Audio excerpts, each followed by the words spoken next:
দিন আমি কোরআন শরীফ থেকে ছোট্ট একটা আয়াত পড়ছি, এর উপরই কিছু কথা বলব আল্লাহ যদি তৌফিক দেন। আমরা অনেক ভাগ্যবান, আল্লাহ আমাদেরকে অনেক দয়া করছেন যে সর্বশ্রেষ্ঠ রাসূল আমাদেরকে দান করছেন।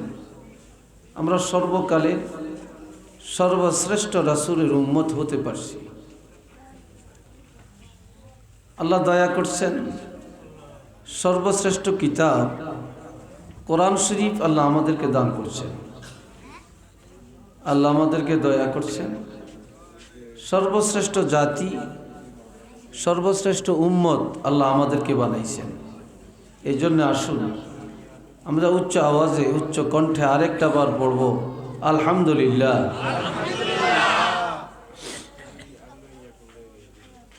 দুনিয়াতে আমরা বর্তমানে সব চিনি, সব জানি, সব বুঝি, কিন্তু আমরা আমাদের নবীকে চিনতে, বুঝতে, নবীর পরিচয় নিতে আমরা যেন কুণ্ঠাবোধ করি। আর দুনিয়াতে এখন যত ফিতনা, সবচেয়ে বড় ফিতনা চলছে নবীকে লইয়া। সবচেয়ে বড় ফিতনা চলছে নবীর রওজা শরীফ লইয়া। এখন ইউটিউবে বিভিন্নভাবে এক একজন এক এক রকম বক্তব্য দিয়ে দুনিয়াতে ফিতনা ছড়াইতে আছে। কি কথা ঠিক কিনা বলেন? তার মধ্যে সবচেয়ে বেশি ফিতনাবাজ হয়েছে এখন আহলে হাদিসগুলি। এরা যে কি বলে আর কোত্থেকে বলে আল্লাহই জানে। আর কিছু কিছু যুবক করে তারা কনভার্ট করে তাদের দলভুক্ত করতেছে, আর কথায় কথায় বলে এটা সহিহ হাদিস। এরকমও আছে, কি বলেন, আছে কি না? অথচ সহিহ হাদিস কারে কয়? যেইতে কয় সহিহ হাদিস আল্লাহ জানে হিতে কতটুকু বুঝে। তা আমি প্রথমেই বলবো আল্লাহ যেন বুঝ দান করে, হেদায়েত দান করে। সবাই বলেন আমিন। আল্লাহ আমাদেরকে কেমন দয়া করছেন, আল্লাহ কোরআন শরীফে বলছেন, লাকাদ মান্নাল্লাহু আলাল মুমিনিনা ইয বা'আসা ফীহিম রাসূলা।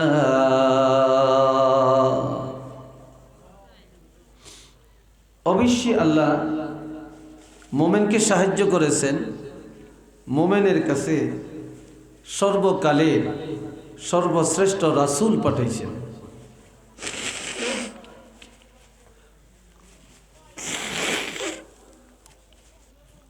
আল্লাহ নবী পাঠিয়ে বলছেন যে আল্লাহ আমাদেরকে দয়া করছেন।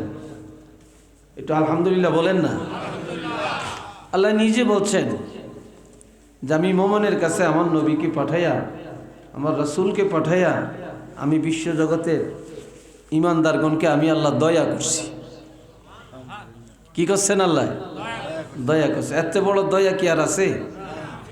এর চেয়ে বড় দয়া তো আর কোনোটা নেই। নবী পাওয়া আমরা কোনোদিন চাই না আল্লাহর কাছে। আল্লাহ করে নবীর উম্মত বানাইছেন। অনেকে চাইছেন কিন্তু নবী পান না। আমরা চাই না, আমরা নবী পাইছি। এটা দয়া, এটা আল্লাহর সবচেয়ে বড় দয়া। এরপরে আল্লাহ আরো বলছেন, النبي أولى بالمؤمنين من أنفسهم وأزواجه أمهاتهم। আমগো দেহের মধ্যে একটা আত্মা আছে, চিলিয়ে বলেন আছে কি না? আত্মাটা কোনোদিন দেখছেন?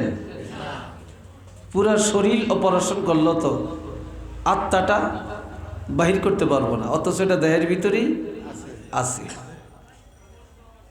এটার আকৃতিটা যে কি এটা আল্লাহই জানে। এটা দেহের অনেক কাছে না অনেক দূরে? অনেক কাছে না? আর আমার আল্লাহ বলেন মুমিনের আত্মা দেহের যত কাছে, আল্লাহর হাবিব মুমিনের আত্মার চাইতো আরো হাজার হাজার গুণ কাছে। আত্মা যত কাছে, নবী তার চাইতে হাজার গুণ বেশি, লাখো গুণ বেশি মোমেনের কাছে।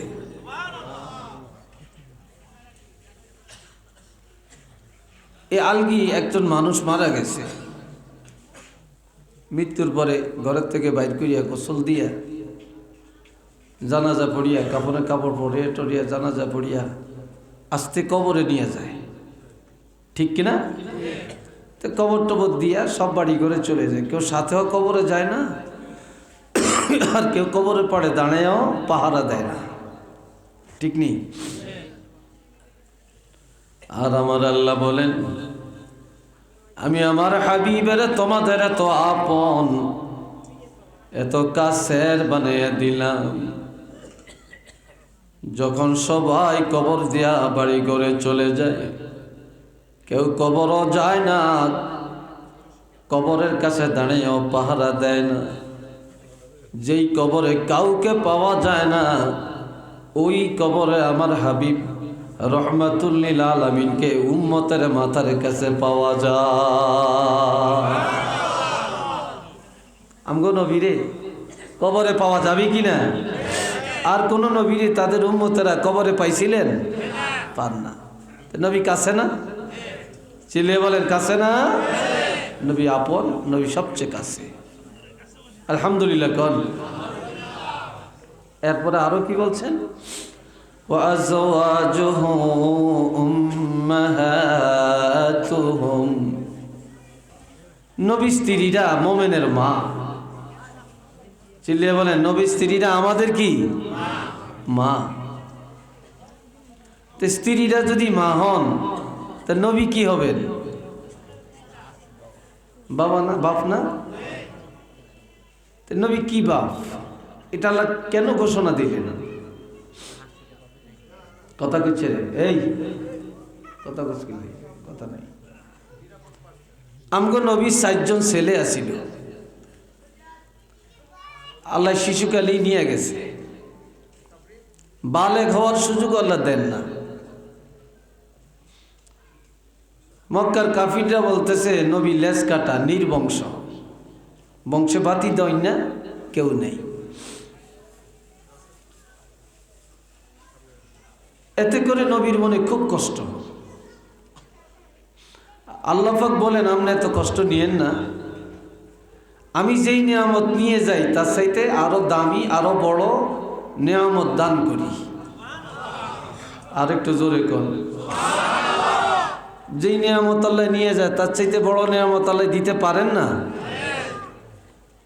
তা আল্লাহ পাক জানিয়ে দেন, ইন্না আ'তাইনাকাল কাউসার, আমি আপনার ছেলে করে নিয়ে আসলাম, আপনার মনের ব্যথা। আর মানুষ কয় আপনি নির্বংশ, বংশবাতি দৈন্যা নাই, লেজ কাটা। তা আমি আপনার এই বিনিময়ে কাউসার দান করলাম। কি দান করলাম? কাউসার দান করলাম। এটা নেয়ামত ওজমা, তুলনাহীন এক নেয়ামত। এটা বেহেশতের একটা ঝর্ণা। এটা আর কোনো নবীরে আল্লাহ দেন না।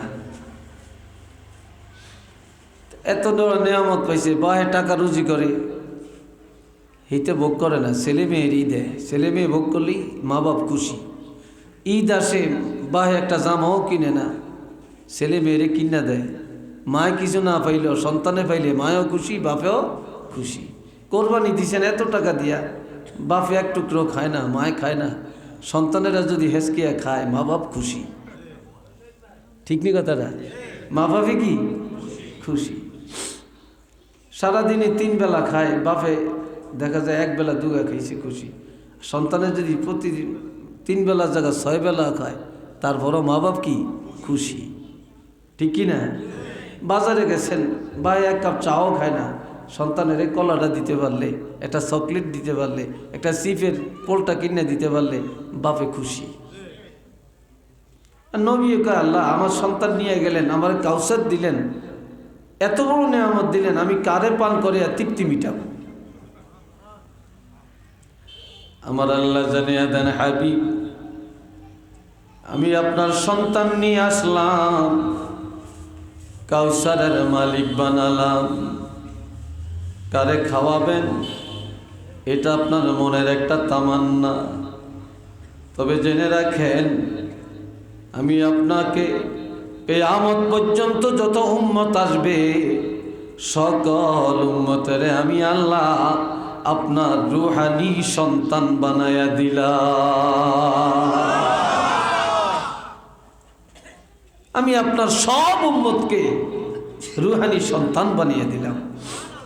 কিয়ামতের ময়দানে আপনার এই রূহানি সন্তানকে এই উম্মতগুলারে নিজের হাত মোবারকে এই কাউসার পান করাইয়া আপনার মনের চাহিদা মিটিয়ে দিতে পারবেন। যে নিয়ামত নিয়ে গেছে এর চাইতে বড় ডাল্লাই দিতে পারছেনি? হ্যাঁ, আলহামদুলিল্লাহ কন্যা। এখন আল্লাহ কয় আপনার শুকুর আদায় করার লাগবে। আমি তো আপনার বড় নিয়ামত দিছি, দামি বানাইছি, আপনার এটা শুকুর আদায় করতে হবে। তো কি? ফাসাল্লি লিরাব্বিকা ওয়ানহার, প্রভুর সন্তুষ্টির জন্য নামাজ আদায় করেন, এরপরে কোরবানি দেন। নামাজ হলো দেহের ইবাদত, কোরবানি হলো মালের ইবাদত। আপনি যখন দেহের ইবাদত নামাজ আদায় করবেন, মালের ইবাদত কোরবানি দিবেন, তখনই আপনার এই নিয়ামতের শুকুর আদায় হয়ে যাবে। একটু চিল্লিয়ে বলবো সুবহানাল্লাহ। এখন তো আল্লাহ নিয়ামত খাই, কিন্তু কাম করি শয়তানের, ঠিক না? মসজিদে যাইতে চাই না, নামাজ আদায় করতে চাই না। আর টাকাওয়ালারা অনেকেই দান সদকা করে, ঠিক আছে, না মালের কোরবানি দেয়। আবার অনেক আছে হায় হায় কিটটা রে কিটটা, আল্লাহর দুনিয়াতে মনে এজ হেতেন বড় কিটটা আরেকজন নাই। কোন আত্মীয়রও মনে একবেলা খাওয়াইতে কল যেটা হারিয়ে যাই, ঠিক না কথাটা? আবার কিছু মহিলা আছে একদল মেহমানের খুব ইজ্জত করে, আরেকদল মেহমানের লাই কল যে হারিয়ে যাই গিয়া একবারে খাওয়াইতেই চায় না। বেক মহিলা না, তবে অধিকাংশ মহিলা স্বামীর দিকের মেহমান, স্বামীর বোন, বাগিনা, হুজি, খালা, হুয়াতো বোন, হুয়াতো ভাই, এরা তো স্বামীর দিকের মেহমান। এরা যদি বেড়াইতে আসে, বেগম একবেলা খাওয়াইলে আরেক বেলা সময় মুখটা হাইলার তল্লাল্লান কালো হয়ে যাই গিয়া, খাওয়াইতে রাজি না। আর মহিলার দিকের মেহমান, মহিলার ভাই বোন, মা বাপ, এরা যদি আসে, মহিলা হারে আর নিজের কলজাটাও খাওয়াইয়া দেয়, স্বামীরে বুঝিয়ে শুনি এক দেশি মুরগা কিনা একদিনের জায়গা 3 দিন খাওয়ায়, এরপরও কোনো আইস মিটে না।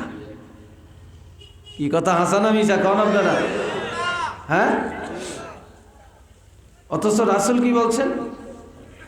قال رسول الله صلى الله عليه وسلم من كان يؤمن بالله واليوم الآخر فليكرم ضيفه وجاره। যে ব্যক্তি আল্লাহকে বিশ্বাস করে, পরকাল বিশ্বাস করে, যে আল্লাহকে মানে, আখিরাত মানে, সে যেন মেহমানের সম্মান করে আর প্রতিবেশীকে যেন সম্মান করে। মেহমানেরও সম্মান করে, প্রতিবেশীরও যেন সম্মান করে। মরিয়ে তো বেঁকিয়েছে হরাগের মাইসে ভালো কনেতেন, প্রতিবেশীরা যদি আপনারে ভালো কয়, এই ভালোর দাম আছে, এই ভালোর কি দাম আছে। প্রতিবেশীর সাথে তো এখন আচরণও ভালো নাই, আর মেহমানের সাথেও আচরণ ভালো নেই। তা আল্লাহর হাবিব একদিন বৈশা রয়েছে, তো বনি সালমা গোত্র থেকে একটা যুবক ছেলে আইছে।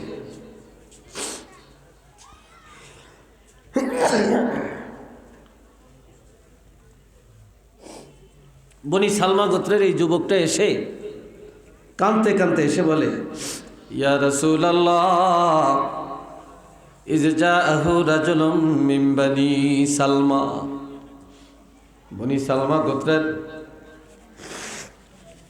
এই যুবক ছেলেটা এসে বলে, ইয়া রাসূলুল্লাহ হাল বাকিয়া মিন বাররি আবাওয়াইয়া শাইউন আবাররুহুমা বিহি বা'দা মাউতিহিমা। নবী গো, আমার আব্বা নাই, আমার আম্মা নাই, আমার বাপও নাই, আমার মাও নাই, আমার মনে চায় আমার আব্বার আমার মায়ের মৃত্যুর পরে তাদের কিছু খেদমত করব। ও রাসূল, আপনি বলে দেন খেদমতের কোনো উপায় খালি আছে কিনা বা বাকি আছে কিনা। মা বাপ তো নাই, মনে চায় খেদমত করতাম, এখন তাদের মৃত্যুর পরে কোনো খেদমতের অংশ বাকি আছে কিনা।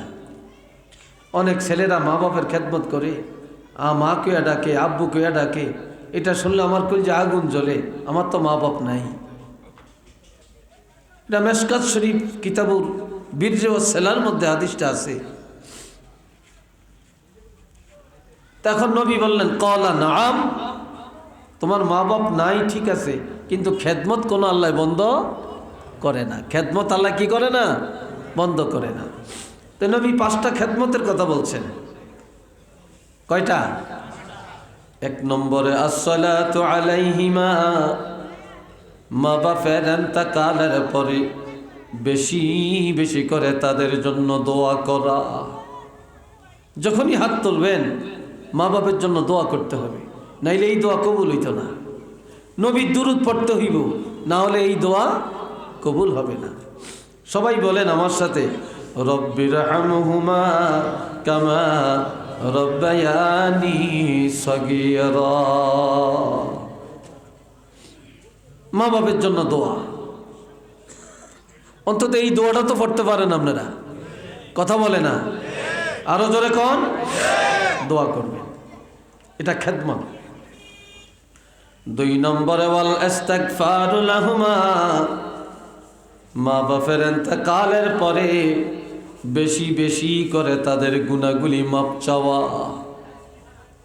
আল্লাহর কাছে ক্ষমা চাবেন, আল্লাহ যেন দুনিয়ায় থাকতে তারা যে গুনাহ কামাই করেছে, আল্লাহ যেন ওই গুনাহ খাতাগুলো মাফ করে দেন। এই তাদের গুনাহ যে সন্তানে মাপ চাবে, ওই সন্তানের আমলের মধ্যে মা বাপের খেদমতের সওয়াব আল্লাহ দান করে দিবে।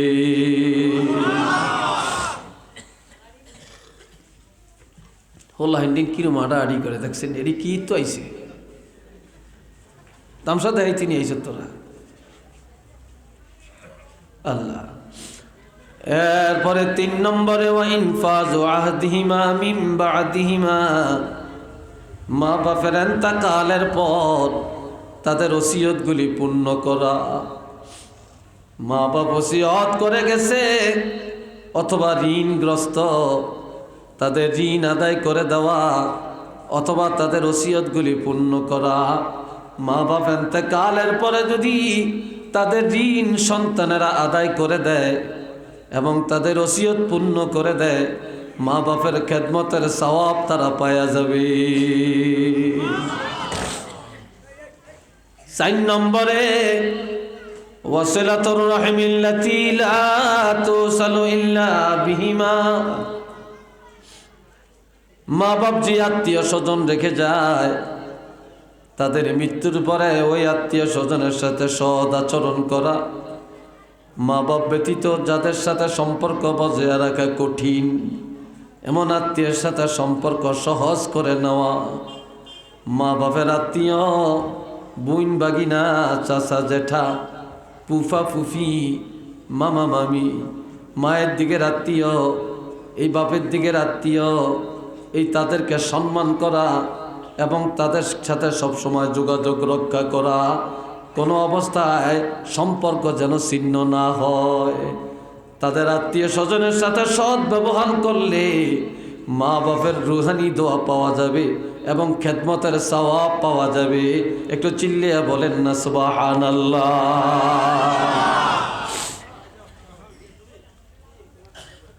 5 নম্বরে ওয়াইকরামু সাদিয়াকিহিমা,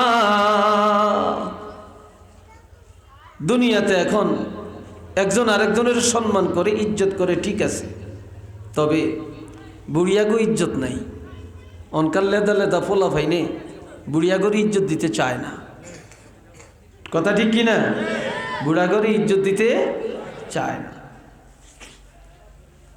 যার মা নাই বাবা নাই, ওই মায়ের মতো একজন মুরব্বী, বাবার মতো একজন মুরব্বী, অথবা বাবার বন্ধু, মায়ের বান্ধবী যারা, তাদেরকে যদি সম্মান করা হয় তাহলে মা বাপের খেদমতের সওয়াব পাওয়া যাবে।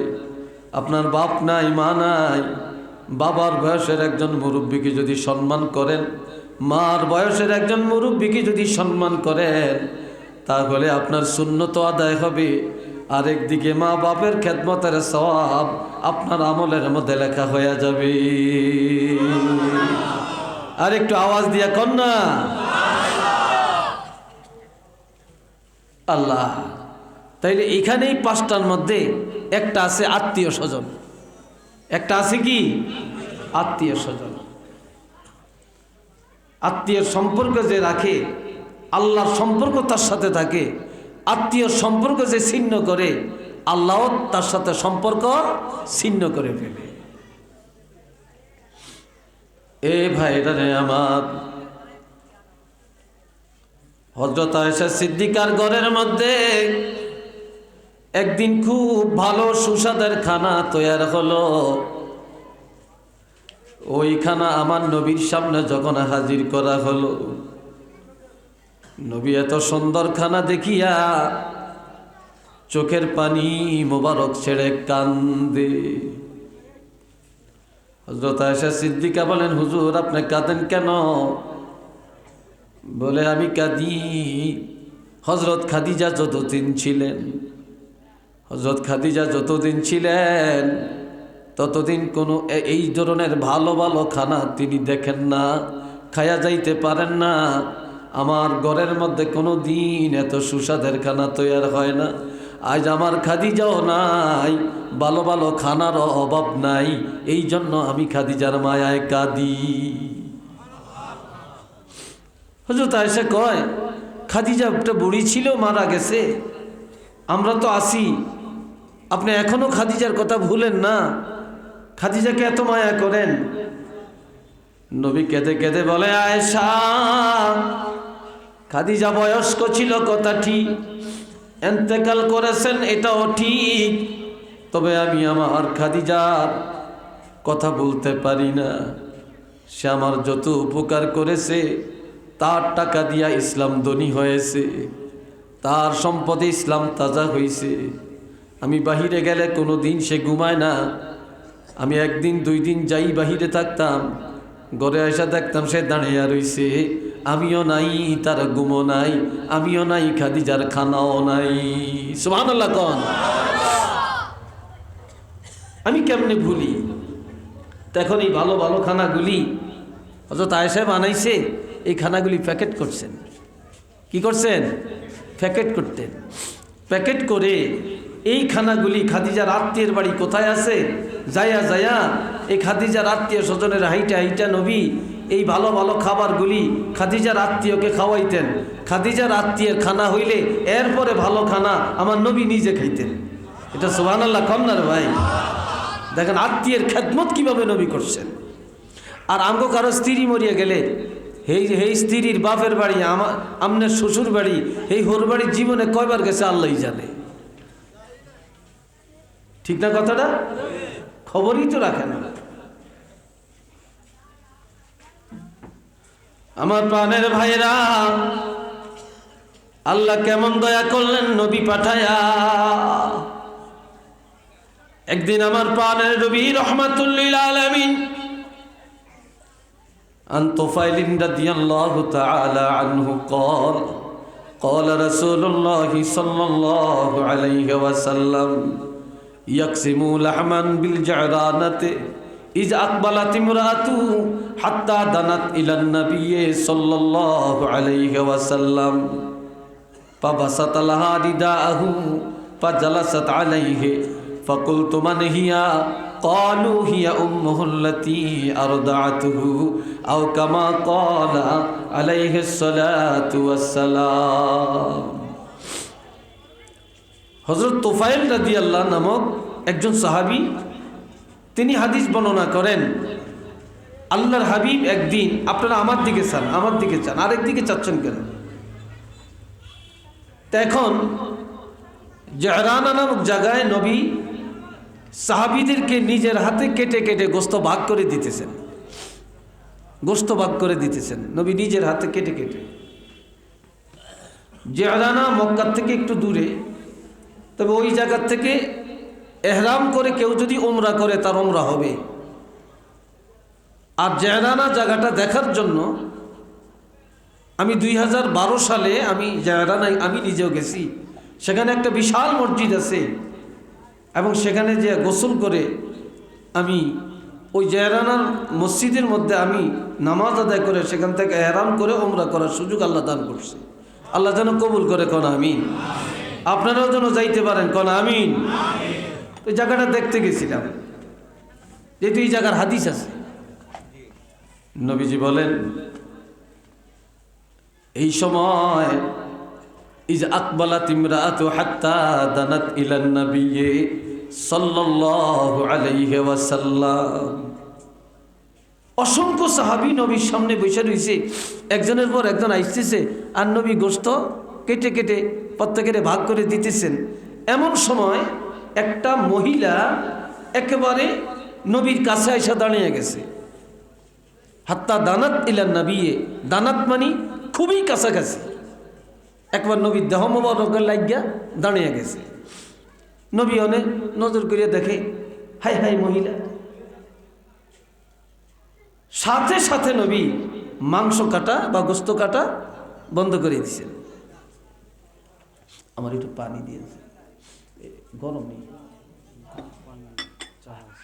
দেন একটু চিনি কম দিয়ে দিয়ে আল্লাহ।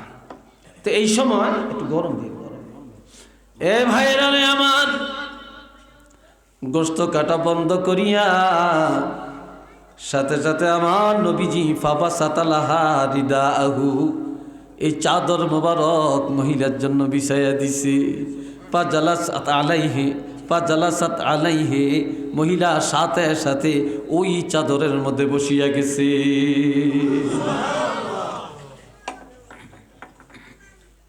আচ্ছা, সারা পৃথিবী বিক্রি করলে আমার নবীর চাদর মোবারকের দাম হইব নি?